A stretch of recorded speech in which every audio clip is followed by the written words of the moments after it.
You don't Water have the right doesn't to drain my belong to water. whoever This builds on pool it. is a It violation, belongs to And the whoever HOA board controls where it agrees. flows. I'm on my own The land, first and thing I'll I do as I heard that please with my morning pool. wasn't shouting. It was the sound of water moving wrong.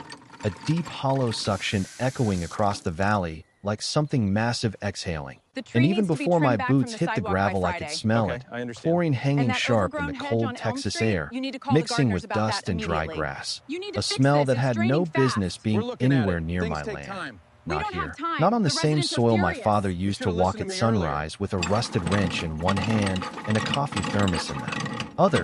Not on the same ground where every inch of water had been measured, controlled, respected, earned.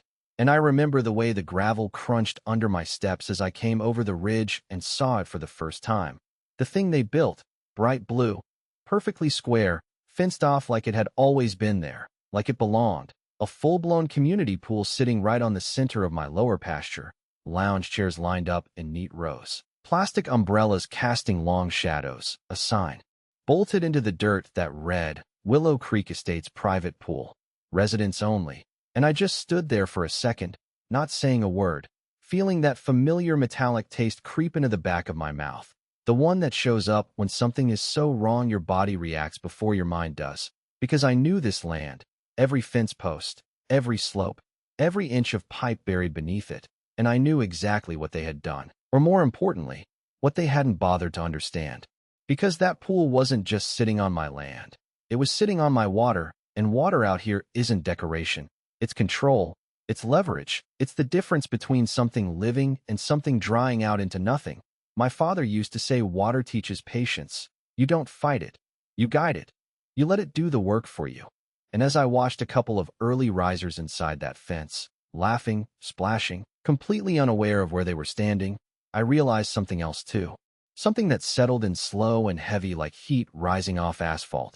They thought they had already won. Permits, fences, signs, maybe even a few friendly conversations with people in the county office. All the surface-level things that make people feel like owners. But ownership isn't about what's visible. It's about what runs underneath, and I could already picture it in my head. Every pipe, every valve, every line my father laid decades ago, still sitting exactly where he left it, waiting, quiet, patient, like it had been for years. And the wind picked up just enough to carry that chlorine smell past me. Again, sharp and artificial against the natural dry scent of the pasture. And that's when I finally exhaled, slow, steady, not angry, not rushed, just certain, because I didn't need to argue with them. I didn't need to call anyone. I didn't need permission. I just needed time. And as I turned back toward the old pump shed, the one they probably thought was just another abandoned structure on a piece of land they claimed was empty, I ran my hand along the weathered wood and felt the grooves my father's tools had carved into it over the years, and I could almost hear his voice again, calm as ever. Son, people will always look at the surface and think that's where power lives. And I smiled a little, just enough to feel it, because what he taught me next was the part they were about to learn the hard way. But real control is always buried deeper. I did not walk back to the house right away. I went straight to the pump shed because that was the only place that mattered now. The door still hung a little crooked on its hinges just like it had since I was a kid. And when I pushed it open, the smell hit me instantly. Old metal, dust, and faint oil soaked deep into the wood. A smell that had not changed in 30 years. And for a second, everything outside, the pool, the noise, the insult of it all, just faded into the background because inside this small space, nothing had been touched, nothing had been claimed. This was still ours. I ran my fingers along the control panel, worn smooth in places where my father's hands used to rest, and I could see it all again like it was happening in front of me, him kneeling beside me when I was maybe 10 years old, explaining the difference between surface water and underground flow, telling me that out here, ownership was not about fences or signs. It was about knowing exactly where the water came from and where it went. He used to tap the pipes with his wrench, one by one, saying each one like it was a name. This line feeds the lower pasture. This one runs to the north fence, and this one right here. He would pause and look at me to make sure I was paying attention. This one controls everything, downstream. And I remember asking him why it mattered so much, why he spent hours checking valves nobody else could even see.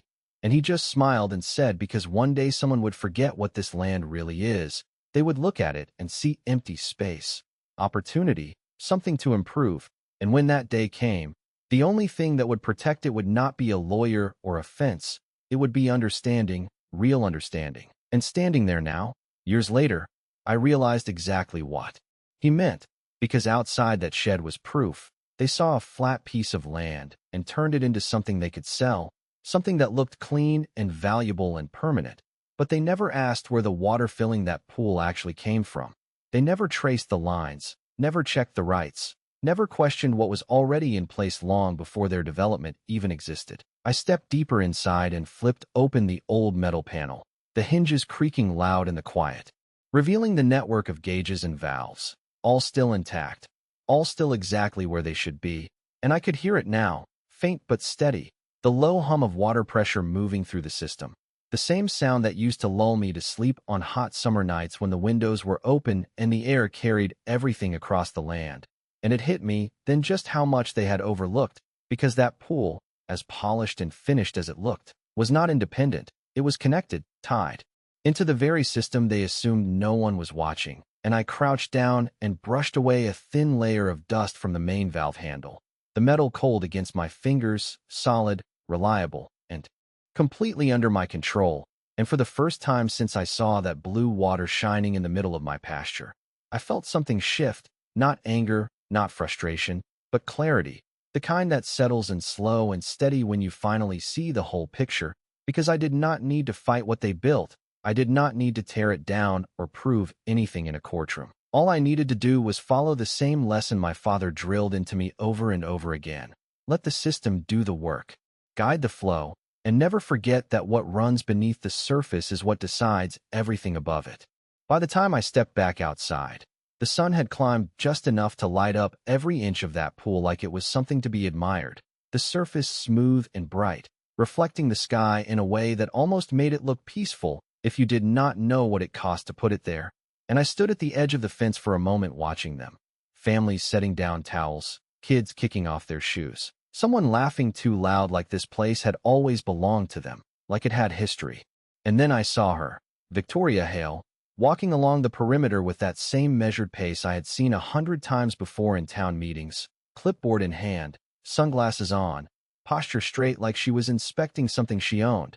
And when her eyes landed on me standing outside the gate, she did not look surprised, not even a little. She just gave a small smile and walked over like this was a scheduled conversation, like I was the one arriving late. The gate latch clicked open with a clean metallic snap, and she stepped through without hesitation, her perfume cutting through the chlorine in the air, sharp and expensive, the kind of scent that tries to cover something else underneath. And she stopped a few feet away, close enough that I could see the confidence in her expression, not aggressive, not defensive, just certain, the kind of certainty people get when they believe paperwork makes reality permanent.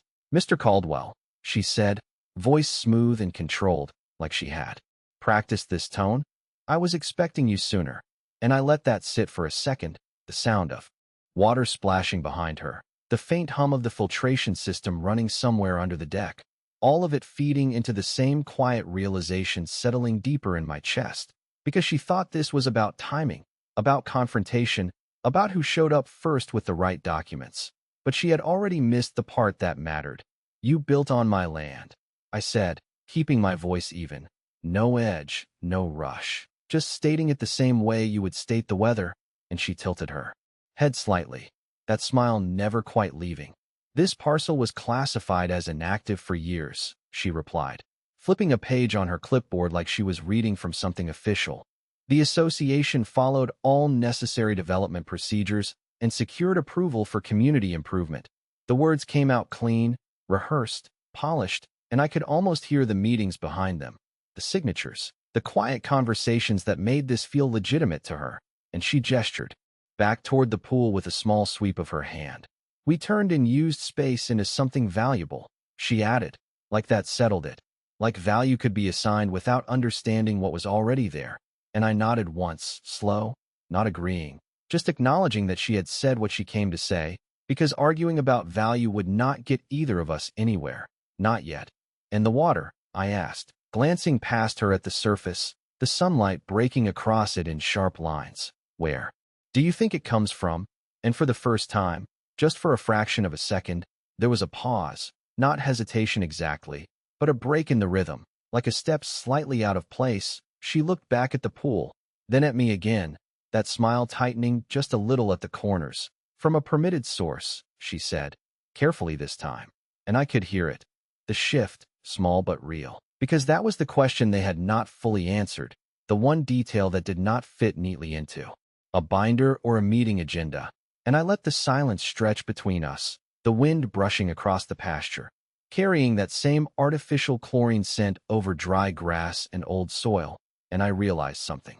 As I stood there, looking at what they built and listening to what she believed, they had done everything right on paper, every step, every approval, every visible layer of ownership.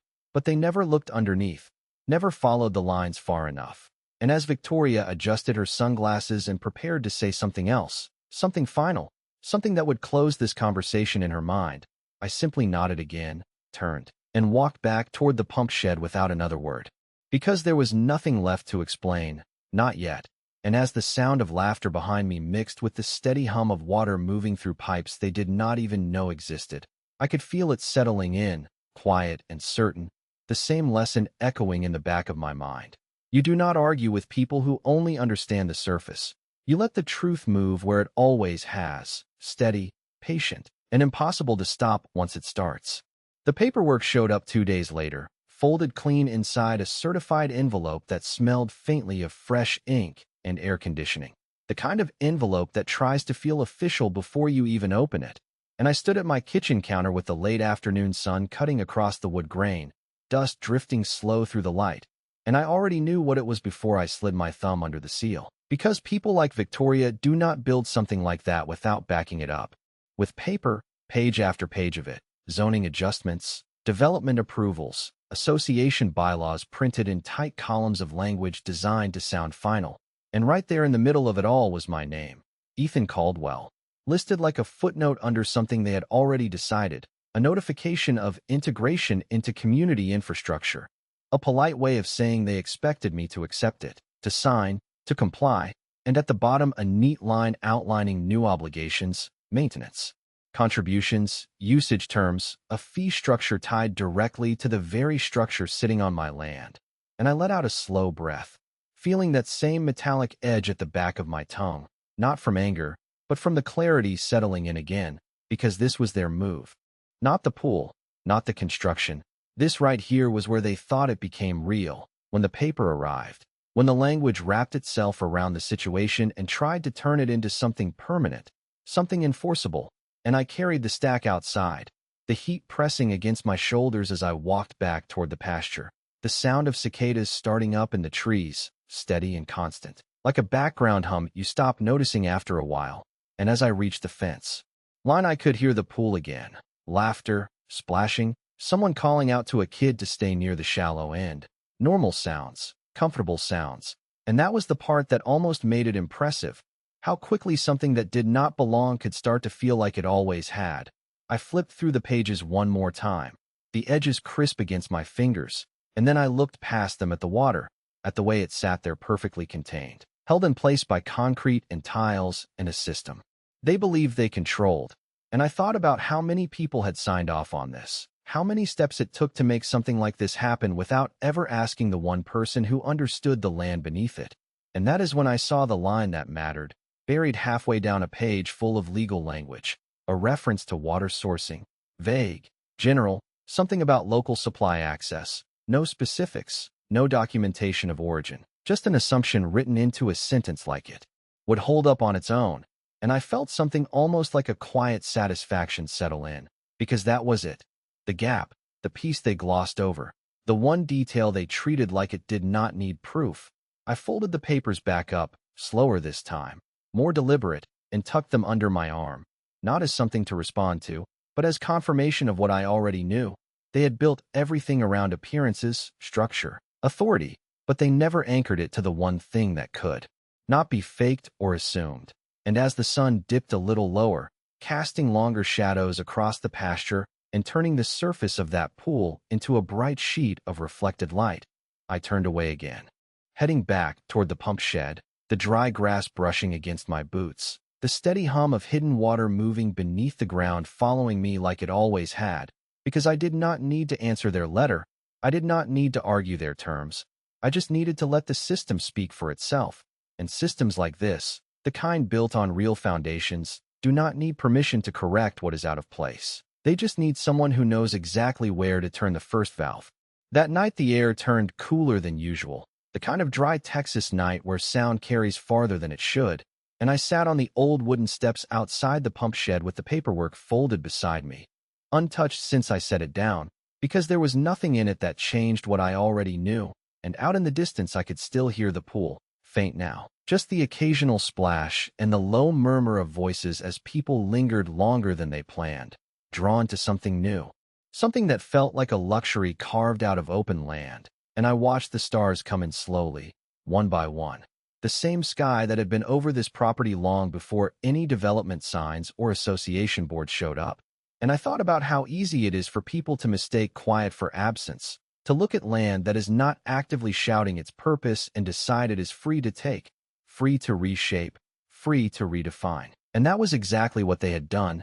They saw stillness and assumed it, meant neglect, saw open space and called it opportunity, never once considering that everything they were standing on had already been designed to work a certain way, not for appearance, not for comfort, but for function, real function, the kind that keeps things alive through dry seasons and unpredictable years. I reached down and picked up the old wrench my father left hanging on a nail just inside the shed, its weight familiar, balanced, worn smooth in the places where hands had gripped it for decades, and I turned it slowly in my palm, listening again to the faint, steady movement beneath the ground, water moving through pipes they had never mapped, never questioned, and I could almost trace it in my mind, from the upstream collection point past the ridge, through the main line, branching into smaller channels that fed every part of this land, including the exact spot where that pool now sat shining under artificial lights. And I thought about the filtration system they installed,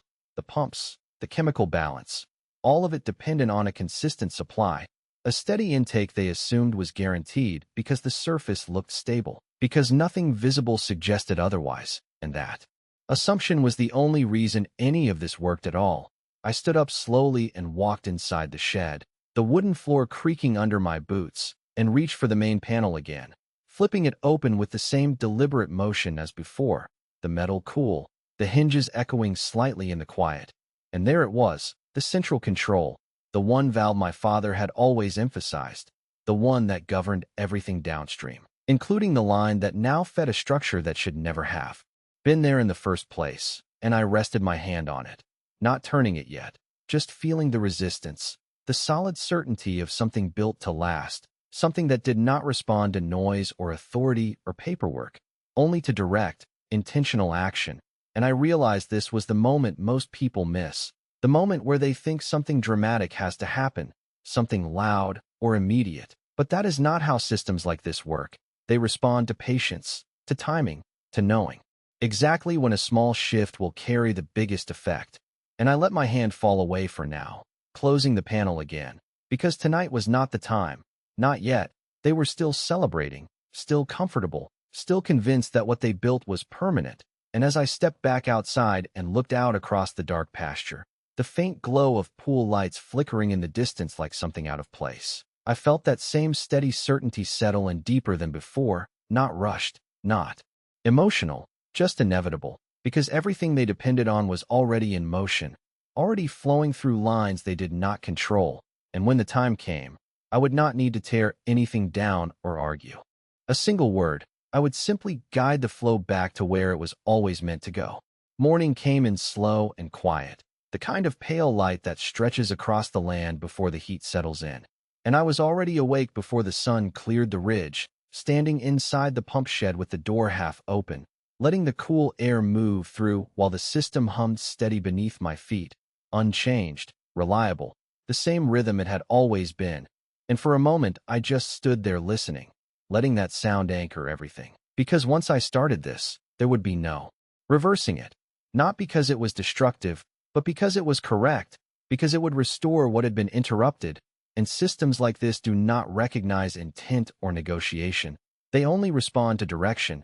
I stepped forward and opened the panel again, slower this time, more deliberate, the metal clicking softly as it revealed the network of gauges, each needle steady, each reading exactly where it should be. And I traced the main line with my eyes, following it from the intake, through the distribution lines, down toward the lower pasture where that pool now sat drawing from something it never had permission to use.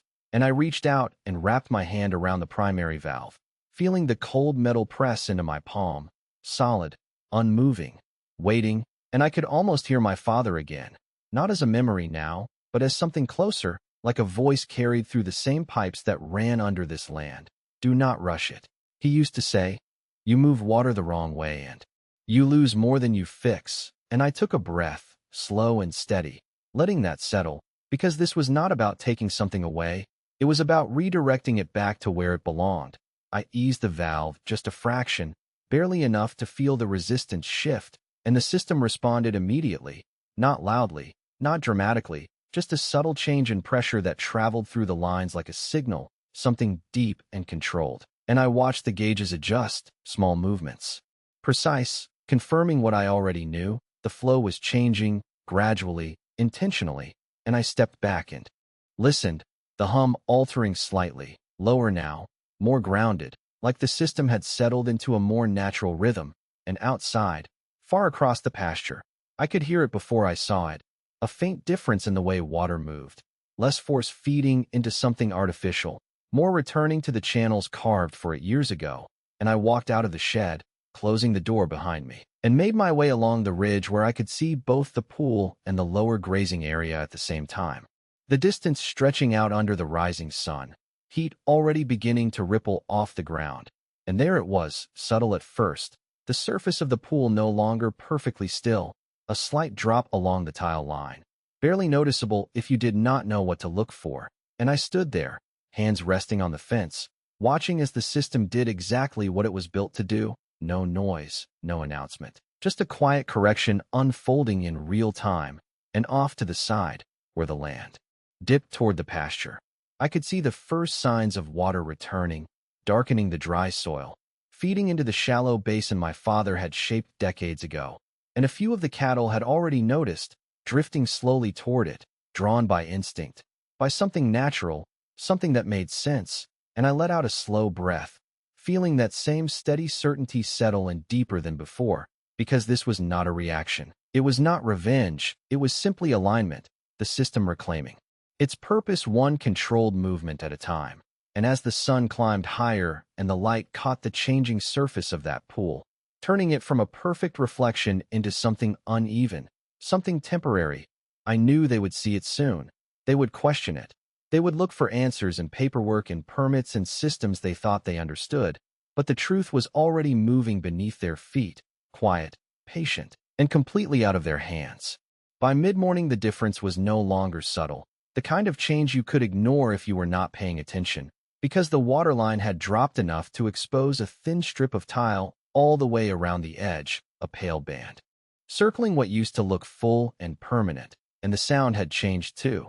The sharp, echoing splash of water hitting water now replaced with something flatter, duller, like the pool itself was losing its voice. And I could see the first signs of confusion ripple through the people gathered there, heads turning, someone crouching near the edge to look closer, a hand brushing against the tile, as if that might explain it. And I stayed where I was along the ridge, leaning against the fence, watching it unfold the same way I would watch a storm roll in from miles away, not surprised, not rushed, just aware of exactly how it would progress. And then I saw her again, Victoria Hale, moving faster this time. No clipboard, no measured pace, her steps sharp against the concrete deck as she scanned the pool, her sunglasses pushed up on her head now, exposing the tension that had replaced that practiced calm. And even from this distance I could tell she was asking questions, pointing toward the filtration system, toward the intake lines, toward anything that might give her a reason that fit inside the system she believed in. But systems like hers depend on visibility, on control points you can access, adjust, document, and this was something else entirely, something she could not see because it was never part of her plan to begin with. And I pushed off the fence and started walking down toward the lower pasture instead of the pool, because that was where the real change was happening. The ground darker now, richer, absorbing the water that had been redirected back into it. And the cattle had gathered closer, their slow, steady movements guided by instinct more reliable than any permit or approval process.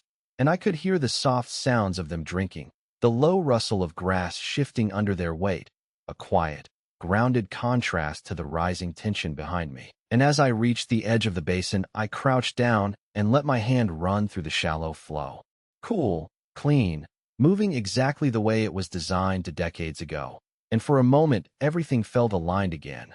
The land, the water, the purpose, and then I heard it, footsteps on dry ground coming up. Behind me, quicker, sharper than before, and I did not need to turn to know who it was. "What did you do?" Victoria's voice cut through the air, not loud, but stripped of the polish it had carried before, direct now, edged with something she could not quite control, and I stood up slowly, brushing the water from my fingers, letting it fall back into the soil, and when I turned to face her I could see it clearly, the shift, the moment where certainty had been replaced by something else, something searching, and I held her gaze for a second before answering, my voice steady, unchanged. "I did not do anything," I said, glancing past her toward the pool where the waterline had dropped even further, the bright blue now broken by uneven reflections. "I just stopped giving it what it was never supposed to have." And the silence that followed was different from before, heavier, because now she could see it too. Not just the effect, but the implication, and as the sun climbed higher, and the heat settled in, carrying the faint smell of chlorine fading into something dull and stale, the reality began to settle around both of us, slow and undeniable, because this was never about what they built, it was about what they depended on, and that was the one thing they never actually owned. By early afternoon, the illusion was gone completely. No more reflections, no more shimmer, just a wide, exposed basin where water used to sit. The pale blue floor streaked with drying lines that marked exactly how far it had dropped. And the smell had changed too. The sharp chlorine replaced with something flat and stale, like a place that had already outlived its purpose. And I stood at the edge of the pasture watching it all settle. The same way you watch dust fall after something shifts. Quiet, final. And behind me the cattle moved in slow, steady patterns, drawn to the water now pooling where it always should have been, their hooves pressing into the softened earth, the low sound of them drinking carrying across the land in a rhythm that felt familiar again, grounded, real. And up at the pool the tension had turned into movement, residents gathering in clusters, voices rising just enough to carry, questions layered over each other, someone pointing toward the equipment housing, someone else shaking their head like the answer might be hiding somewhere obvious. And at the center of it all was Victoria, no longer composed, no longer controlled, moving from one group to another, her voice sharper now, trying to contain something that was already slipping out of her reach. And I watched as a maintenance crew arrived, a truck pulling up with a mechanical rumble that broke the quiet, too. Men stepping out with tools and a kind of practiced confidence that comes from solving problems people can see. They checked the pumps, opened panels, adjusted settings, one of them crouching down near the intake line, as if the answer would be sitting right there waiting to be found. But I could tell from the way they moved, from the slight pause between each step, that they were not finding what they expected, because nothing inside that system was broken. Nothing had failed, it was simply no longer being fed. And that is not something you fix with a wrench or a reset switch. That is something you understand or you do not. And as the minutes stretched into an hour, the reality began to settle over them the same way it had over me earlier, slow, undeniable, the kind of realization that does not come from explanation, but from watching something continue to happen no matter what you try. And I saw Victoria finally stop moving, standing at the edge of the empty basin, looking down at it, like it had betrayed her, like it had changed without permission, and she turned then, scanning the land until her eyes found me again, standing exactly where I had been, unchanged. And there was no smile this time, no practiced tone, just a quiet recognition that whatever control she thought she had did not extend this far. And I took a step forward, not toward her, but along the fence line, letting my hand rest on the worn wood as I moved, the grain rough under my palm, real, unpolished, the opposite of everything they had tried to build, and I could feel the system settling into its natural balance beneath my feet, the water flowing where it belonged, feeding the land instead of sitting, trapped in something designed for appearance. And as the last shallow layer disappeared from the bottom of that basin, leaving only damp concrete and scattered debris that once floated unnoticed on the surface, I knew there was nothing left for them to recover, nothing left to maintain, nothing left to claim, because what they built was never truly theirs to begin with.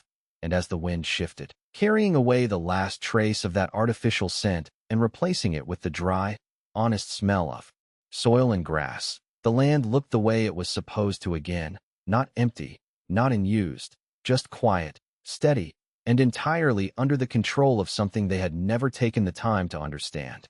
By the next morning, the place looked different in a way no one could pretend was temporary. The basin completely dry now, the once bright surface reduced to a dull, cracked shell that held nothing but yesterday's residue, and the silence around it was heavier than any noise it had ever made.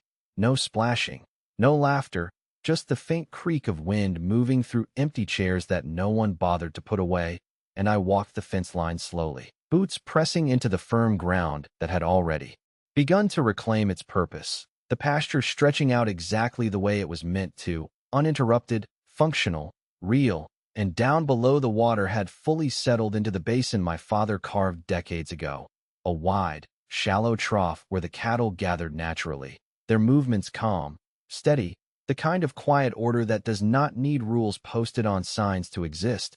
And I stopped there for a moment, watching them drink, the surface rippling gently under their weight, reflecting the sky, in a way that felt honest, unforced, and I could hear vehicles arriving again behind me, doors shutting, voices low, different this time, not confident, not certain, just controlled, like people trying to understand something they cannot explain out loud. And I did not need to turn to know Victoria was there again. Her presence carried in the way the air shifted, tighter, more deliberate. And when she finally spoke, her voice was measured but stripped of everything it had before. "We will need to discuss resolution," she said, careful with each word, like she was stepping across something unstable, and I let a few seconds pass before answering, not because I needed to think, but because silence had already done most of the work for me. "There is nothing to resolve," I said, keeping my eyes on the water where it belonged, not on the empty structure behind us. "You built something that depended on a resource you never had rights to." And I could feel her attention sharpen at that, the shift from confusion to understanding beginning to take shape, slow but unavoidable, and I reached down and picked up a small stone, tossing it lightly into the trough, watching the ripples spread outward, controlled, predictable, the exact opposite of everything that had happened on the surface. "Water does not care about permits," I added, my voice steady, not raised, just clear. "It follows ownership, not paperwork." And the silence that followed was not empty. It was full of realization, full of everything she could not argue against because it was already happening, already proven. And I finally turned then, meeting her gaze directly for the first time since this started, and there was no resistance there now, no denial, just the quiet recognition that the foundation she relied on had never extended this far, and behind her the empty basin sat like a reminder, not of failure, but of misunderstanding, something built without knowing what held it up. And as the wind moved across the land, carrying the dry scent of soil and grass instead of chemicals and noise, I felt that same steady certainty settle into something final, something complete, because this was never about taking anything from them. It was about returning everything to where it belonged. And as I turned away and walked back along the fence line, leaving the empty structure behind and the water flowing exactly where it should be, the only thought that stayed with me was the one my father had, repeated more times than I could count, quiet, simple, and impossible to argue with. "Ownership is not what you can see. It is what you can control." And out here, control has always followed the water.